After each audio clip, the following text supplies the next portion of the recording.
অহা 23 এপ্ৰিল তাৰিখে ঘোষণা কৰিব পাৰে এইচএছ পৰীক্ষাৰ ফলাফল। তোমালোক সকলোৱে নিশ্চয় গম পাইছা হায়াৰ ছেকেণ্ডেৰী পৰীক্ষাৰ ফলাফল বৰ্তমানলৈকে দিয়া নাই। গতিকে হায়াৰ ছেকেণ্ডেৰী পৰীক্ষাৰ যি ফলাফল সেয়া 23 এপ্ৰিল তাৰিখে ঘোষণা কৰাৰ সম্ভাৱনা বহুতেই বেছি আছে। বৰ্তমান সময়ত অসম উচ্চতৰ মাধ্যমিক শিক্ষা সংসদৰ তৰফৰ পৰা জানিব পৰা গৈছে যে বহি চোৱা যি প্ৰক্ৰিয়া সেয়া বৰ্তমান সময়ত সমাপ্ত হৈছে আৰু যিখিনি কাম কৰিব লগা আছে সেয়াও প্ৰায় সমাপ্ত হৈছে। গতিকে ছাত্ৰ ছাত্ৰীসকল তোমালোকৰ যি ৰিজাল্ট সেয়া 2 এদিনৰ ভিতৰতে হয়তো 23 এপ্ৰিল তাৰিখে ঘোষণা কৰিব পাৰে।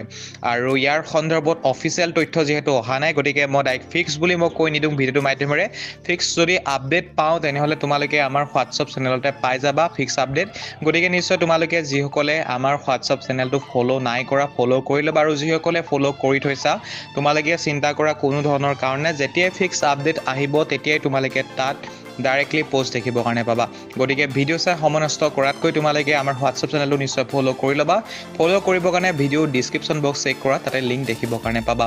আৰু এইখিনিতে মই তোমালোকক জনাব বিচাৰিছোঁ তোমালোকে ভৱিষ্যতে কি অধ্যয়ন কৰিম বুলি ভাবিছা, অৰ্থাৎ কি বিভাগত পঢ়িম বুলি তোমালোকে ভাবিছা, নিশ্চয় তলৰ কমেণ্ট বক্সত তোমালোকে জনাবৰ কাৰণে নেপাহৰিবা। নেক্সট ভিডিঅ' তাৰ ওপৰত হ'ব যিটো তোমালোকে কমেণ্ট কৰিবা আৰু সেই বিষয়টোত কি কি কেৰিয়াৰ সম্ভাৱনা আছে। উদাহৰণস্বৰূপে এডুকেশ্যন বিষয়টো হওক বা পলিটিকেল ছায়েন্সত যদি তোমালোকে মেজৰ ল'ম বুলি ভাবিছা, পঢ়িম বুলি ভাবিছা, তেনেহ'লে তাৰ কেৰিয়াৰ অপশ্যন কি আছে। কমাৰ্চত যদি পঢ়িম বুলি ভাবিছা তাৰ কেৰিয়াৰ অপশ্যন কি আছে, বা অন্যান্য যিসমূহ ছাবজেক্ট আছে বা যিসমূহ বিভাগ আছে সেইসমূহ পঢ়িলে কি হ'ব পাৰি ভৱিষ্যতে, সেই বিষয়ে যদি তোমালোকে জানিব বিচাৰা তেনেহ'লে তোমালোকে বিচৰা যিটো ষ্ট্ৰীম হয়, যিটো বিভাগত তোমালোকে পঢ়িম বুলি ভাবিছা সেইটো কমেণ্ট বক্সত কমেণ্ট কৰা, আৰু নেক্সট ভিডিঅ'ৰ মাধ্যমেৰে তোমালোকৰ আগত মই ভিডিঅ' উপস্থাপন কৰিম।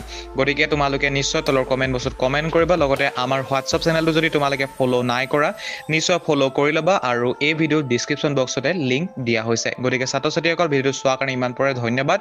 জয় অসম।